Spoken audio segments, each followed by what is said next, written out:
Where'd you steal that uniform, boy? Sergeant Garrett Caldwell's voice echoes through Riverside Police Station. California, May 2025, 8:50 in the morning. A black man in full police blues stands at the front desk. Badge clipped to chest, pressed uniform, confident posture. Everything official. Too official. You think putting on our clothes makes you a cop? Caldwell walks closer. That black face in our uniform is an insult to every real officer here. The man turns. I need to... Get on the ground! Caldwell charges, grabs the collar, yanks him backwards, slams him chest first into the reception desk. Stolen valor! Impersonating an officer! You're going to jail! Steel handcuffs snap on. The man's face pressed against wood, uniform crumpled. 13 officers watch from across the lobby. Nobody intervenes. What just happened will destroy every single one of them. Keep watching, because who this man really is will change everything. 8 minutes. That's how long Isaac Norton stays on that desk, face down, hands cuffed behind his back, his badge pressed into his rib cage. The metal digs into his chest with every breath. Caldwell stands over him. Don't move. Backup's coming. Isaac doesn't move, doesn't speak. His breathing stays controlled even though his wrists are going numb. 20 years as a cop taught him this. Compliance buys time. Resistance buys a casket. Around him, the station continues like nothing happened. Phones ring, keyboards click. Someone laughs at a joke in the break room. An officer walks past carrying coffee, glances down at Isaac, keeps walking. Not one person asks Caldwell what's happening. Not one person checks Isaac's badge. Not one person sees a black man in uniform and thinks, maybe we should ask questions first. 8 minutes feels like 80. 6 hours earlier. Isaac Norton stands in his bathroom, straightening his tie. 43 years old, 20 years in law enforcement. Today is supposed to be different. Today, he's not just a cop, he's the boss. His son Jordan appears in the doorway, 16, tall, wearing a basketball jersey. You nervous? Should I be?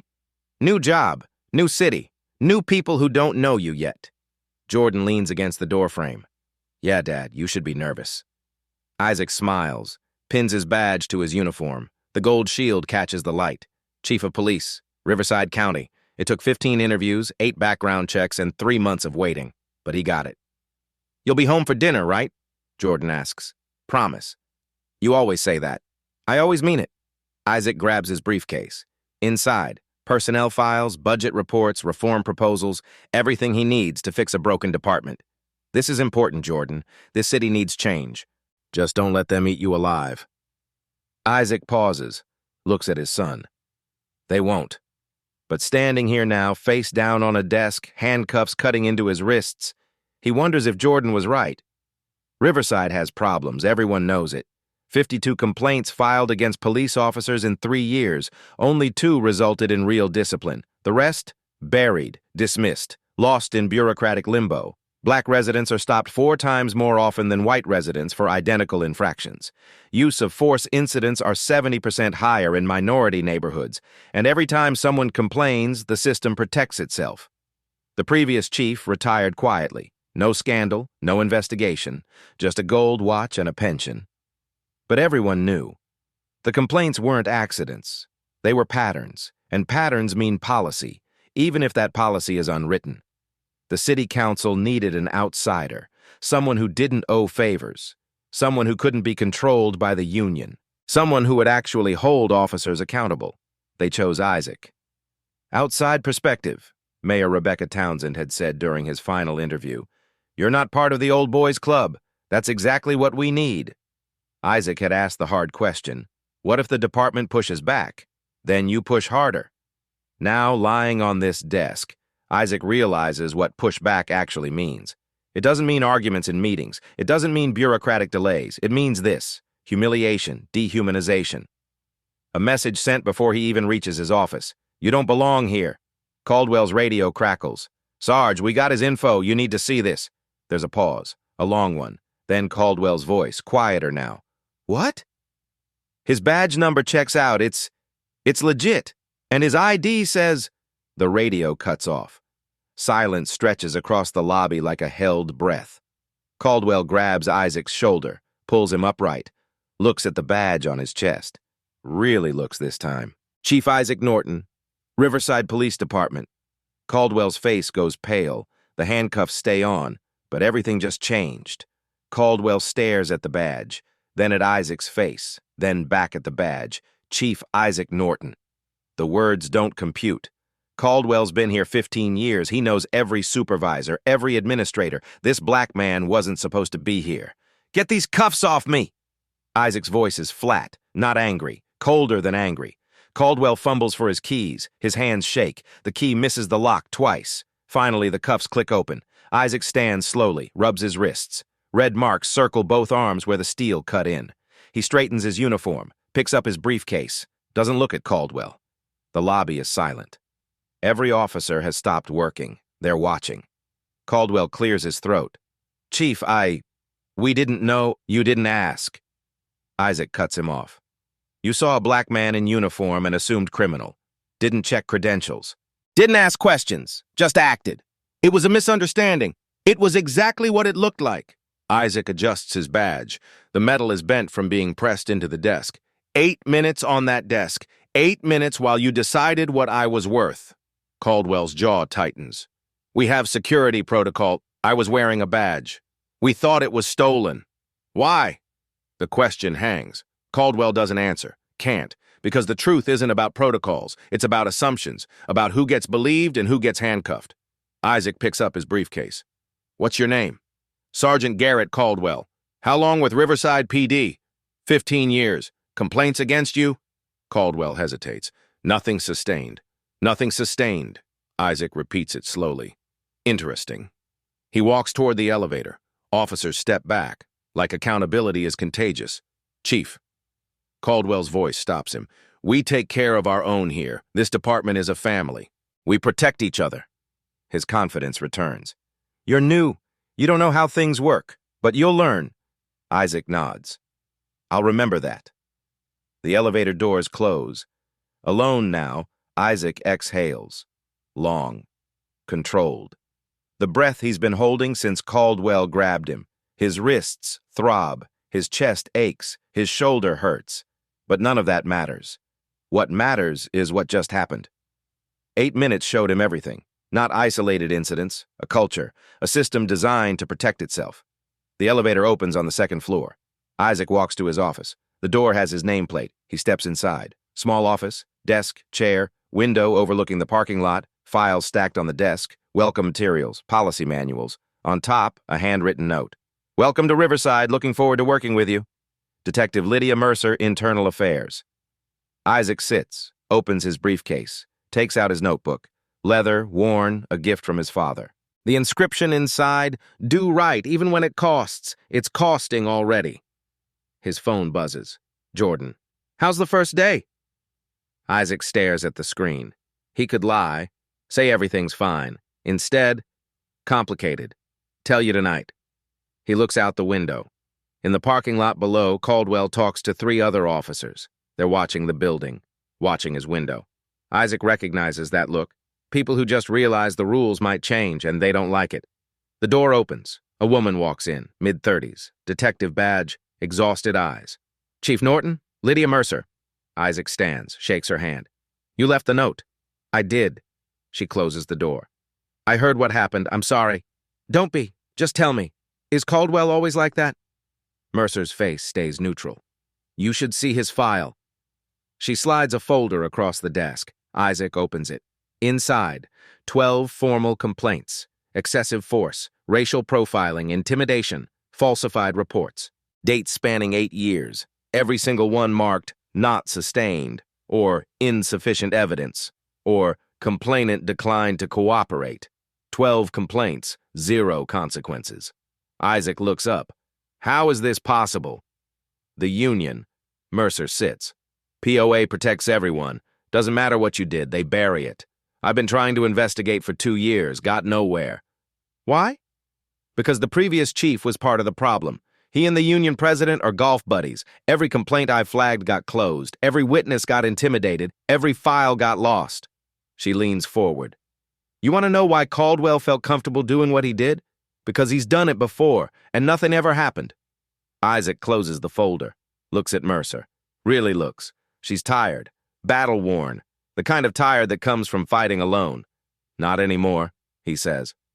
Mercer's expression doesn't change, but something shifts in her eyes. Hope. Small, fragile, but there. What do you need from me? She asks. Everything. Every complaint, every file, every name. That's going to make you very unpopular. I didn't come here to be popular. Outside, Caldwell is still watching, but Isaac isn't backing down. The video goes live at 11:30. Paulo Reyes, city maintenance worker, was in the lobby. He saw Caldwell slam Isaac into the desk, saw the handcuffs, saw 8 minutes of humiliation. He pulled out his phone and recorded the last 3 minutes. His caption, "They just handcuffed someone at the police station. Update, they handcuffed the new chief."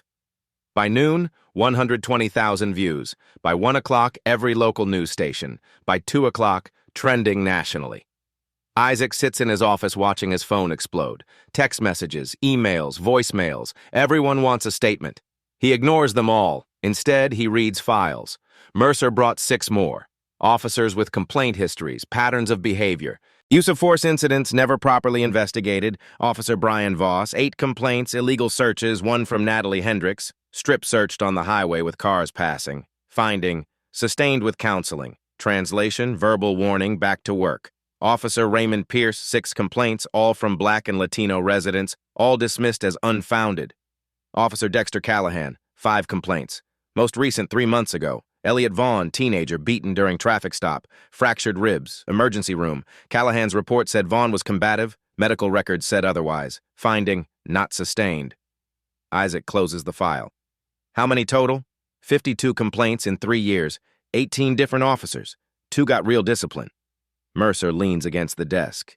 The union buries them. Complainant files paperwork. IA investigates barely. Union claims due process violations. Investigation stalls. Witnesses stop cooperating. Case closed. And you fought this? For 2 years, got isolated, my car keyed, my daughter harassed at school. Her voice drops. The message was clear. Isaac's jaw tightens. That ends today. A knock. An officer sticks his head in. Mayor's on line 1. Urgent. Isaac picks up. Mayor Townsend. Chief. Her voice is tight. The video is everywhere. Press conference in 30 minutes. What's your plan? Do my job. That's not a plan. She pauses. The union is calling this a misunderstanding. They're saying Caldwell followed protocol. They're controlling the narrative. What are you doing about it? Isaac looks at the files. 52 complaints. 52 people who got nothing. Full internal affairs investigation. Starting with Caldwell. Reviewing every complaint from the past 3 years. Silence. Then, you understand what you're starting? Yes. The union will fight. Half the department will hate you. This gets ugly. It's already ugly. I'm making it visible. She exhales. I'll back you publicly, but Chief, you better be right. I am. She hangs up. The press conference starts at 2:15. Isaac watches on his office TV. Mayor Townsend at a podium. 40 reporters. This morning, an incident occurred involving Chief Isaac Norton. We take this seriously. Chief Norton has our full support as he conducts a thorough review. Will Caldwell face discipline? That's under investigation. Does the chief plan to continue? He has this administration's full confidence. Carefully worded non-answers. Then 2:30. Warren Lockwood's turn. POA president. 52 years old, 28 years on the force. He stands in the union office surrounded by 15 officers in uniform. Show of force. Our officers acted appropriately. Sergeant Caldwell encountered an unidentified individual in a secure area. He followed protocols. When credentials were verified, the individual was immediately released. The video shows excessive force.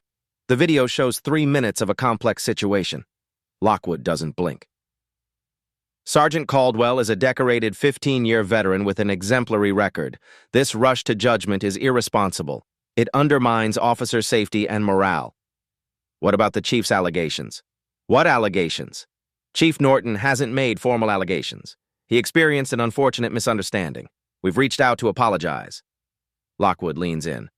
The Riverside Police Officers Association stands behind our officers. We protect those who protect this community. He walks out. Officers surround him. United front. Isaac turns off the TV. His phone rings. Unknown number. Chief Norton, Grace Coleman. My son was killed by Riverside Police 8 years ago. Unarmed. Officer was cleared. Her voice is tired. Warn. I'm not calling for sympathy.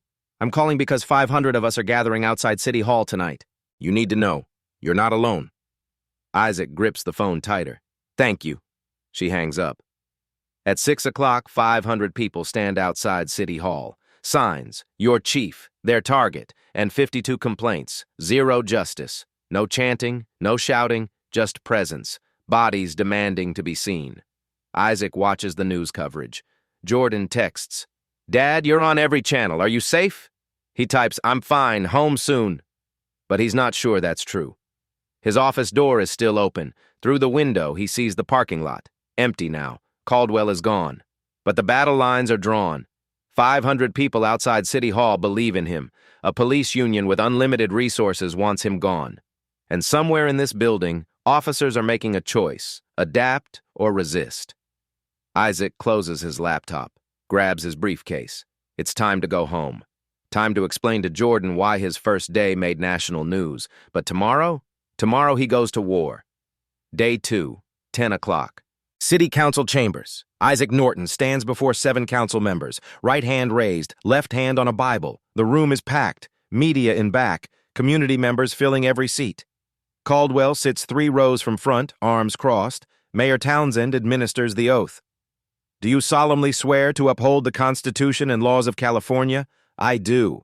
To serve Riverside with integrity and accountability? I do. And to hold every officer, including yourself, to the highest standards? I do. The gavel falls. Isaac Norton is officially chief. He steps to the microphone. No notes. Yesterday, I walked into Riverside Police Station for the first time. Within 3 minutes, I was handcuffed and treated as a threat. Not because I resisted, but because 2 officers saw a black man and assumed danger. Silence. Complete silence. Some asked if I would continue. The answer is yes. Because if this happened to me, someone with a badge, someone with authority, what happens to everyone else? He pauses. Effective immediately. I'm ordering a full internal affairs investigation. Case number IA 2024-0156. Every officer involved will be interviewed. Every policy reviewed. If violations are found, there will be accountability. Caldwell's jaw tightens. I'm placing Sergeant Garrett Caldwell on administrative leave with pay, pending investigation. This is procedure. The room erupts. Half applauds. The other half, off-duty officers, sits silent. Isaac raises his hand. Noise dies. This department has good officers. Officers who serve with honor. But we also have a culture that protects misconduct. That ends today. Mayor Townsend stands. This council stands with you. Meeting adjourns.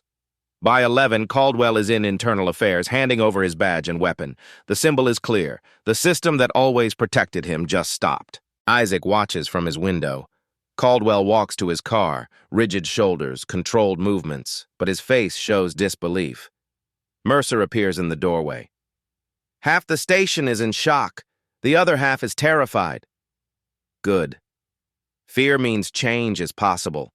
Or they push back harder. Let them. Mercer hands him a folder, thicker than yesterday's. You wanted to know how deep this goes. Start here. Isaac opens it. 52 complaints, 3 years, names, dates, allegations, outcomes, 52 complaints, 2 with real discipline. Who else has access? Just me. And now you. Why didn't the previous chief act? Because he was part of the problem. Isaac flips through pages. Complaint after complaint. Pattern after pattern. Systematic, institutional, protected. I need to talk to these people. Every complainant. Most won't talk. They don't want to relive it. Then we make it safe. How? ACLU, civil rights attorneys, federal oversight if necessary. We make this bigger than Riverside. Mercer nods. That makes you a lot of enemies. I already have enemies. She leaves. Isaac sits alone, the folder on his desk. 52 stories, 52 failures. His phone buzzes. Jordan. Saw the ceremony. Proud of you, Dad. Isaac smiles, types. Thanks, buddy. He sets the phone down, looks at the folder. Caldwell's file shows 12 complaints. That means 40 others across 17 different officers. This isn't about one bad cop. His door opens. Mercer returns with a box. Financial records, union contracts, email chains between the previous chief and POA leadership. She sets it on his desk. If you're really doing this, you need to see everything. Isaac opens the box. Inside, documents that will change everything he thought he knew about this department. But when he starts reading, what he finds goes deeper than misconduct, deeper than complaints. It goes to money, power, and a system designed to protect both at any cost. The files cover Isaac's desk. 52 complaints, 3 years, a pattern so clear it's surgical. Mercer sits across from him. Laptop open. They've been at this for 6 hours. It's midnight on day 3. The station is empty. Fluorescent lights hum overhead. Start with Caldwell, Isaac says. Mercer pulls the first file. Complaint C-2022-0089, filed August 19, 2022. Complainant, Elliot Vaughn, age 19. Traffic stop on Route 33. She slides it across. Isaac reads. Elliot Vaughn was driving home from work, night shift at a warehouse. Caldwell pulled him over for a broken taillight. According to Elliot's statement, he complied with every instruction. License, registration, hands on wheel. But when Caldwell asked him to step out, Elliot asked why. That question became justification for everything that followed. Caldwell's report? Subject was combative, reached toward waistband, posed imminent threat to officer safety. Elliot's medical report, 2 fractured ribs, contusions on back and shoulders, lacerations on wrists from handcuffs, internal affairs finding, not sustained, insufficient evidence to contradict officer account. Isaac looks at the photos. Elliot Vaughn shirtless in an emergency room. The bruises are deep purple, almost black. They cover his rib cage like a map. What happened after the complaint was filed? Nothing. IA interviewed Caldwell. He stuck to his story. No witnesses. Elliot's word against a 15-year veteran. Mercer's voice is flat. Case closed. Elliot moved to Arizona 6 months later. Isaac sets the file aside. Next. Mercer pulls another. Complaint C-2023-0034. Natalie Hendricks, age 34, single mother, 2 kids. Natalie's story is different, but the pattern is identical. Pulled over for expired registration. Officer Brian Voss asked to search her car. Natalie said no, she knew her rights. Voss called backup. 3 officers arrived. They searched anyway, found nothing. But during the search, they performed what Natalie's complaint describes as humiliating and invasive pat-down in full view of passing traffic. IA finding, sustained with counseling. Officer received verbal reprimand. Verbal reprimand, Isaac repeats, for violating Fourth Amendment rights. Standard outcome. Sustained means they admitted it happened, but discipline is discretionary. Union makes sure it stays minimal. Isaac looks at the next file, and the next, and the next. Complaint C-2023-0112. Reverend Clayton Ashford, age 62. Pulled over while driving a church van full of food donations. Caldwell stopped him for suspicious behavior, driving slowly through a residential neighborhood. The neighborhood where Reverend Ashford's church runs a food bank, where he's distributed meals every Saturday for 8 years. Caldwell's report. Subject became verbally aggressive when questioned. Reverend Ashford's statement. I asked why he stopped me. He told me to shut up and produce identification. I've never been spoken to that way in my life. IA finding, not sustained. Isaac counts, 12 complaints against Caldwell, 8 against Voss, 6 against Dexter Callahan, 5 against Raymond Pierce. The rest scattered among 14 other officers, 52 total. 2 sustained with meaningful discipline, 50 dismissed, downgraded, or buried. Mercer opens her laptop.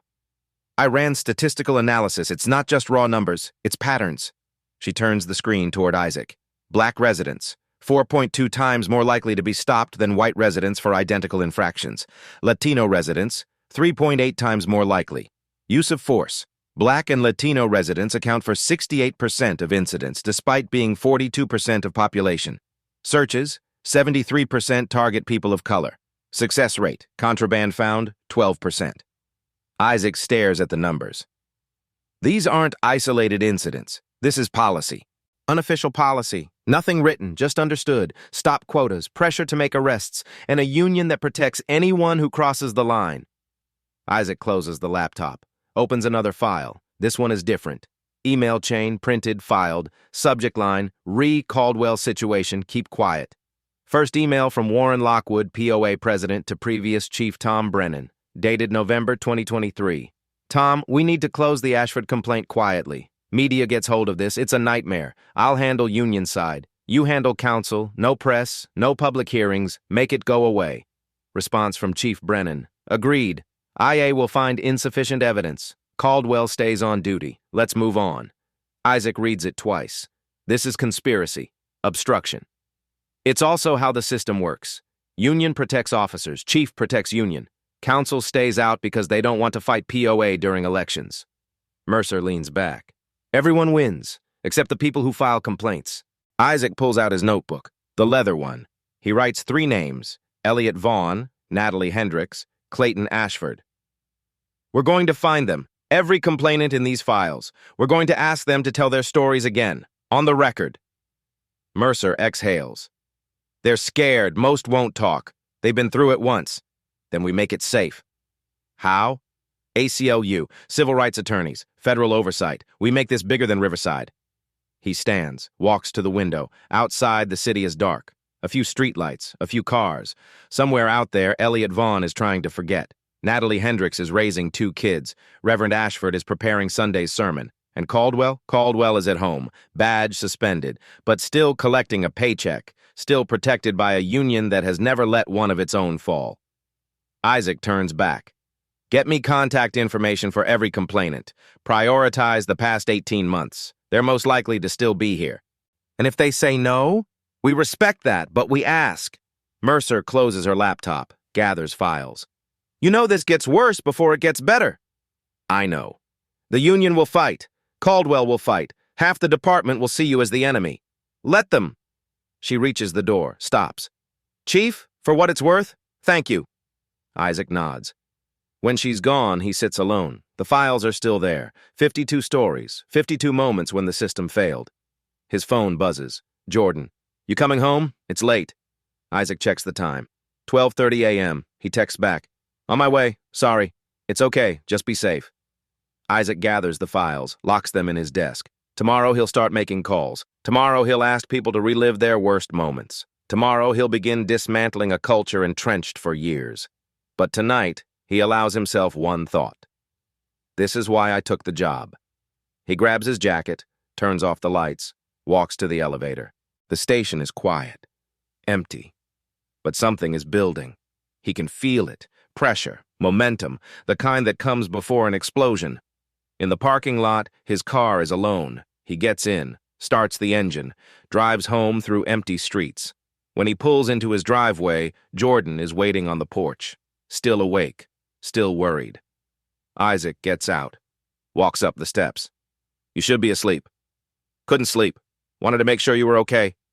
Isaac puts his arm around his son's shoulders. I'm okay. You don't look okay. I'm tired, but I'm okay. They go inside. The house is quiet, safe, normal. For a few hours, Isaac can pretend the files don't exist. The complaints don't exist. The system he's about to dismantle doesn't exist. But tomorrow it all comes back. And it's bigger than he thought. The lawsuit arrives at 8 o'clock on day 12, 32 pages, filed by Riverside Police Officers Association on behalf of Garrett Caldwell. Claim: Chief Norton violated collective bargaining agreements. Remedy: reinstatement, removal of discipline records, and Norton's termination. Isaac reads it. Mercer stands by the window. They're not playing. Neither am I. That afternoon, Warren Lockwood holds a press conference. 20 reporters, 5 cameras. These allegations lack context. Sergeant Caldwell is a 15-year veteran with an exemplary record. His voice is measured. Officer Dexter Callahan, named in Chief Norton's investigation, was a decorated member of this department. Tragically, Officer Callahan took his own life 2 days ago. His family blames the relentless pressure driven by this investigation. Cameras capture his solemn expression. This rush to judgment is destroying lives. Our officers followed protocol. Chief Norton is conducting a politically motivated witch hunt. By noon, it's the lead story. Officer suicide linked to Chief's investigation. The narrative shifts. Isaac isn't the victim. He's the aggressor. Jordan calls during lunch. Dad, kids at school are saying you got someone killed. Isaac closes his door. It's complicated. Is it true? Did an officer kill himself? Yes. Because of you? Because of a system that protected him instead of holding him accountable. When accountability finally came, he couldn't face it. Jordan is quiet. Are you safe? I'm fine. You don't sound fine. I have to go. Love you. He hangs up. That evening, Mercer receives a text. Unknown number. Drop it, or your daughter will regret it. She screenshots it, forwards it to Isaac, checks her daughter's location. Safe, at home. In the parking lot, her rear tire is flat, slashed, clean-cut, deliberate. She calls Isaac. They're escalating. I'm on my way. Don't. If you come, they make this about protecting me. Her voice is steady. I'll file a report, but I'm not running. Check in every 4 hours. Deal. That night, Jordan comes home with a torn shirt. Isaac sees it immediately. What happened? Nothing. Jordan. Some guys cornered me after practice. Said their dads are cops. Said you're making them look bad. Called you a traitor. Isaac's jaw tightens. Did they hurt you? Just pushed me. Tore my shirt. Names. It doesn't matter. If you do something, it makes it worse. Jordan's voice drops. Just let it go, Isaac wants to argue. But he sees the look in his son's eyes. The same look in Elliot Vaughn's file. The same look in Natalie Hendricks' complaint. The look that says, I just want this over. Okay, but if it happens again, I know. They sit in silence. TV is on. A talk show host discusses Riverside. Chief Norton is overreaching, prioritizing politics over safety. Good officers thrown under the bus. Isaac turns it off. Jordan looks at him. Are you going to quit? No. Why not? Because if I quit, they win. And the next 52 people have no one. Jordan nods, doesn't fully understand, but trusts his father. That night, Isaac sits alone. 3 a.m., coffee cold, phone off. He thinks about Dexter Callahan, 28, dead. Media blaming Isaac. Union blaming Isaac. But Isaac read Callahan's file. 6 complaints, 5 dismissed, 1 sustained with counseling. Callahan wasn't a monster. He was a product of a system that taught him consequences didn't exist. When they finally arrived, he couldn't handle it. Isaac doesn't feel guilty, but he feels the weight. His father's inscription echoes, do right. Even when it costs, it's costing. His laptop is open, email draft, subject, letter of resignation, body blank, cursor blinking. He stared at it for an hour. His phone buzzes. Mercer. You awake? He calls. Yeah. Can't sleep. Been thinking. About whether this is worth it, whether we're making things better or burning everything down. Isaac doesn't answer immediately. You want to stop? Silence. Then, no. But I want to know we're not destroying lives for nothing. Isaac looks at the blank email. I don't know if we are. If you stop now, they win. And the next 52 people have no one. Isaac closes the laptop. I'm not stopping. You sure? No, but I'm not stopping. They talk for 10 more minutes. Strategy, next steps. When they hang up, Isaac deletes the resignation email. Doesn't save it, just gone. He pours water, drinks it at the sink. The house is silent. Jordan asleep upstairs. The world hasn't changed. But Isaac has. Past the doubt now. Past the fear. Not because fear is gone, but because he's decided to act anyway. Upstairs, he checks on Jordan. The boy sprawled across his bed, safe, oblivious. Isaac closes the door quietly. He doesn't sleep, but he stops staring at walls. Tomorrow, something shifts. Day 18, 3 in the morning. Isaac sits in his kitchen staring at a wall. The house is silent. Jordan asleep upstairs. Refrigerator hums. A car passes outside, fading into distance.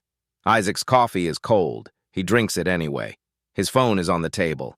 17 missed calls, 32 unread emails, hate mail, death threats, a few supporters. He's ignored them all. On the counter, a bottle of sleeping pills. Prescribed after his wife died 6 years ago. He hasn't touched them since. Tonight, he stares at them, wondering about silence, about the weightlifting. He picks up his phone, scrolls to Jordan's name. Finger hovers over call. But it's 3 a.m. Jordan is asleep. Jordan shouldn't carry his father's doubt. Isaac sets it down. He thinks about his father. 12 years old. Kitchen table. His father came home late, exhausted. Isaac's mother asked what was wrong. I tried to do the right thing. It cost me everything. What happened? Reported my supervisor for stealing. HR fired me. Said I was a troublemaker. Isaac's mother touched his hand. So what now? I keep going, because if I stop, he wins, and the next person has no one. Isaac was 12, didn't understand, but he remembered. Now, 31 years later, same chair, Isaac understands completely. His hands are shaking. Not fear, exhaustion. The kind from fighting when the other side has unlimited resources and you have a borrowed desk. His phone buzzes. Mercer. He answers. Chief, you still there? Yeah. Liar. You're somewhere else. I can hear it. Isaac doesn't respond. Listen, I've been doing this 2 years, fighting alone, getting nowhere, watching complaints disappear. I was ready to quit 100 times. Why didn't you?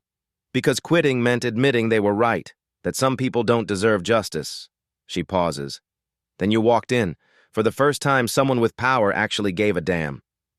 Isaac looks at the sleeping pills. Well, what if I'm making it worse? Callahan is dead. Your daughter threatened, Jordan bullied. For what? 2 suspended officers and files? For 52 people who thought no one cared. For every black kid pulled over wondering if he'll make it home. For every mother who prays her son doesn't meet the wrong cop. Mercer's voice hardens. You're not making it worse. You're making it visible. Visibility is the first step. Silence. If you stop now, they win, and the next 52 people have no one. Isaac closes his eyes. His father's words, Mercer's words, same message. I'm not stopping. Good, because day 18 is when it gets better. How do you know? Because I'm looking at an email that just came in. ACLU wants to help, and you need to see who else reached out. Isaac opens his laptop, refreshes email. 3 new messages. Preston Whitmore, Claire Donnelly. One from an address he doesn't recognize. He opens the 3rd. Chief Norton, my name is Nolan Fletcher. I'm an officer in your department. I was there the morning you were handcuffed. I didn't say anything. I should have. But I'm saying something now, and I'm not alone. Attached. A document. A petition. 200 signatures. Officers from every shift, every division. We stand with Chief Norton. Isaac stares at the screen. 200 names. He looks at the sleeping pills on the counter, then back at the screen. 200 officers who could have stayed silent, who could have chosen safety over principle, but didn't. He closes the pill bottle, pushes it to the back of the cabinet. He's not alone anymore. His phone buzzes. Jordan. Dad, you up? Heard you moving around. Isaac texts back. Yeah, can't sleep. You okay? Just wanted to say I'm proud of you, even when it's hard. Isaac stares at the message. His son, 16 years old, understanding more than Isaac gives him credit for. He types, Thanks, buddy. Go back to sleep. Love you. Isaac closes his laptop, pours the cold coffee down the sink, makes fresh. Today technically, he has work to do. Phone calls to make, allies to organize, a system to dismantle.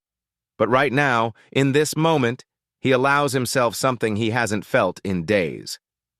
Hope. Stay with me. Because what happens next is the reason this story matters. Day 18, 10 a.m. The ACLU brief lands on Isaac's desk, 43 pages, attorney Preston Whitmore's signature at the bottom. Amicus Curiae brief in support of Chief Isaac Norton and internal investigation into systemic misconduct.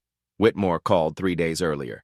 We've represented Riverside PD victims for 6 years, 7 lawsuits, $2 million in settlements, all with NDAs. Nothing changed. You're the first with power actually trying to fix it.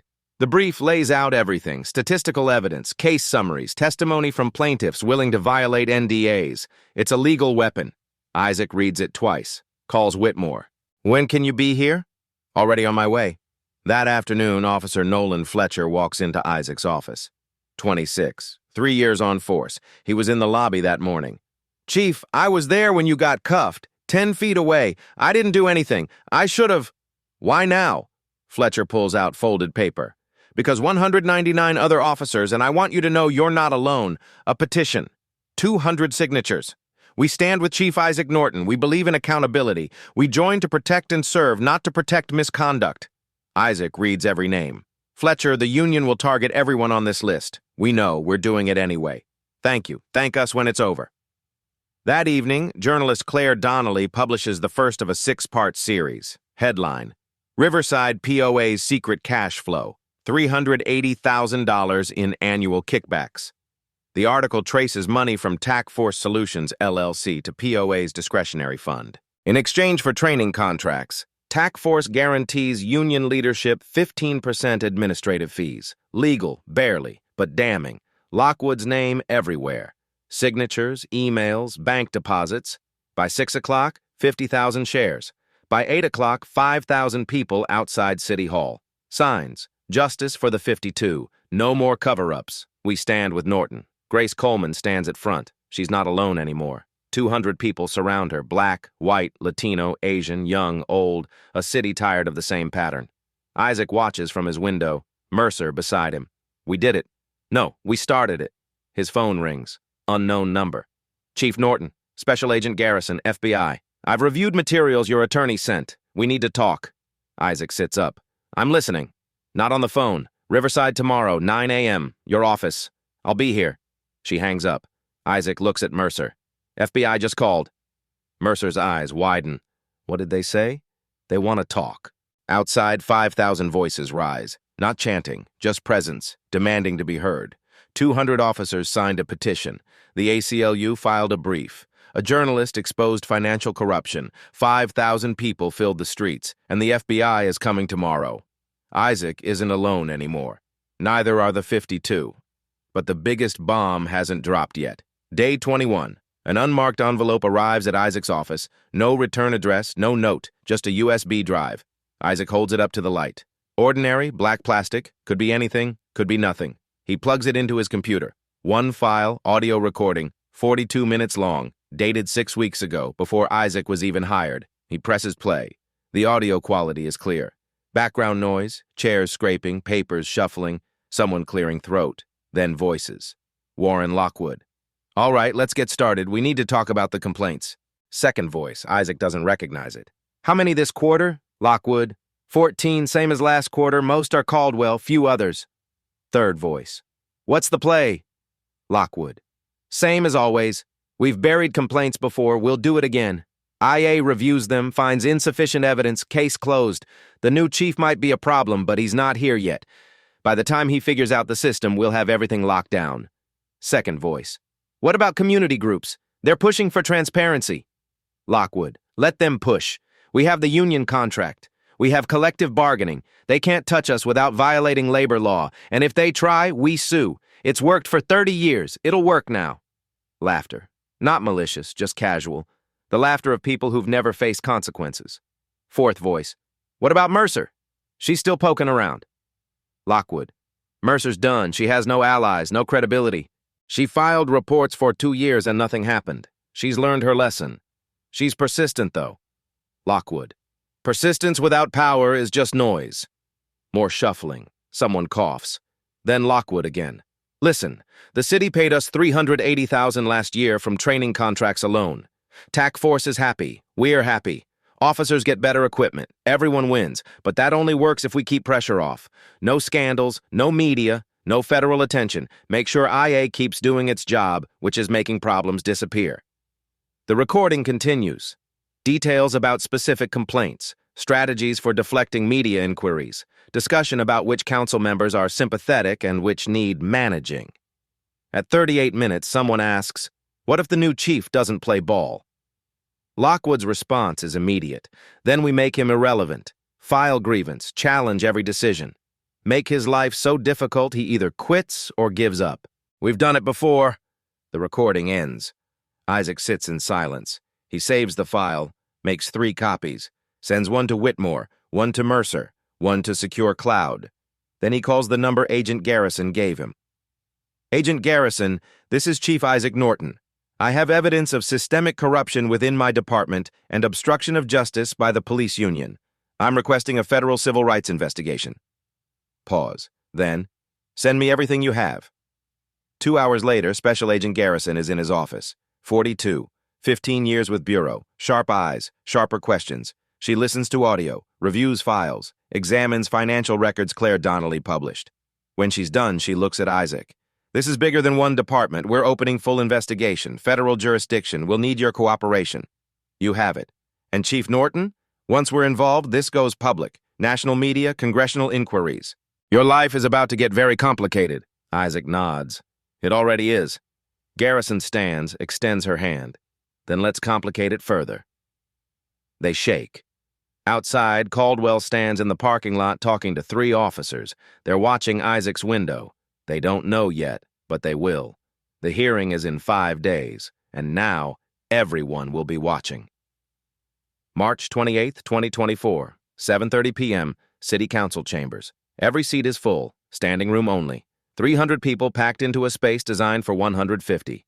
50 media cameras, national networks, local stations, independent journalists streaming live. Isaac Norton stands at center table. To his left, Preston Whitmore. To his right, Lydia Mercer. Behind him, Nolan Fletcher and 199 officers who signed the petition. Across the aisle, Warren Lockwood, flanked by 3 attorneys. Garrett Caldwell sits front row, arms crossed, face impassive. Mayor Townsend calls meeting to order. This hearing is convened to review findings of the internal affairs investigation and to vote on proposed reforms. Chief Norton, you have the floor. Isaac stands, no notes. He speaks for 12 minutes. He presents data, 52 complaints, 2 meaningful disciplines, statistical disparities in stops, searches, use of force. He introduces testimony from 3 complainants. Elliot Vaughn appears via video call from Arizona. His voice shakes, but he tells his story. Natalie Hendricks stands at podium. She doesn't cry, just states facts. Reverend Clayton Ashford's testimony is quiet, dignified, devastating. Then Isaac plays the audio. Lockwood's voice fills the chamber. We've buried complaints before, we'll do it again. The room erupts. Lockwood's face goes pale. His attorneys lean in, whispering frantically.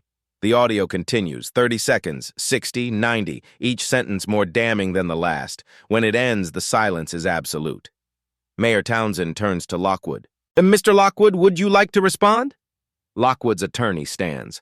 On advice of counsel, Mr. Lockwood declines to comment at this time. Townsend's expression hardens. Very well. Sergeant Caldwell? Caldwell's attorney stands. My client invokes his Fifth Amendment right against self-incrimination. The crowd murmurs. Cameras capture everything. Council member Whitfield leans forward. Chief Norton, what are you asking this council to do? Isaac's voice is steady. I'm asking you to vote yes on the reform package. Mandatory body cam activation for all civilian encounters. Creation of external oversight board with subpoena power. Quarterly public reporting of complaints and outcomes. And immediate termination of the current union contract with TAC Force Solutions. Whitfield nods. I've heard enough. I move to approve the reform package in its entirety. Second, another council member says immediately. Mayor Townsend looks at her colleagues. All in favor? 7 hands rise, every single one. The motion passes unanimously. Chief Norton, you are authorized to implement these reforms immediately. The chamber explodes. Applause, cheering. Someone shouts, "About time!"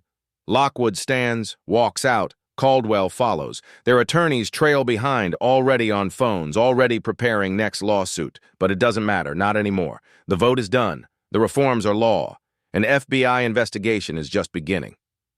Outside, Grace Coleman stands on steps, holding her son's photograph. Reporters surround her. How do you feel? Like maybe finally things might change. Isaac watches from doorway, Mercer beside him. We did it. No, we started it. The gavel falls, but this isn't the end. It's the beginning. Day 35. 12 officers turn in their badges. Garrett Caldwell, Brian Voss, Raymond Pierce, 9 others. Some resign, some are terminated. All face federal civil rights investigations. Warren Lockwood steps down as POA president. He's not charged, not yet, but scrutiny is unbearable. His replacement is an officer who signed Fletcher's petition. The new policy is 3 pages. Isaac signs each one. Body cam footage reviewed weekly by external board. Complaint data published quarterly. TAC Force Solutions loses its contract. Jordan stands next to his father at the signing ceremony. Dad, you kept your promise. Isaac looks at him. Not just to you, to the 52. That evening, Isaac sits in his office. Same office where 5 weeks ago he planned to resign. Cursor blinked. Email sat empty. Now desk is clear. Files archived. Work ongoing. He thinks about the morning he walked in. 3 minutes from entrance to handcuffs. 8 minutes on that desk. One video that changed everything. He wore the badge. They put him in cuffs. But the badge still means something now. Accountability, not just authority. Isaac closes his laptop, walks out. The station is quieter. Different. Not perfect, but better. Outside, sun is setting. Riverside looks the same, but something underneath has shifted. Real change is messy, painful, slow. But it starts with one person deciding that silence costs more than speaking up. If this story mattered to you, let me know in the comments. Have you seen real change happen in your community? I want to hear it. Hit that like button. Subscribe, because stories like this aren't over. They're just beginning. Thanks for listening.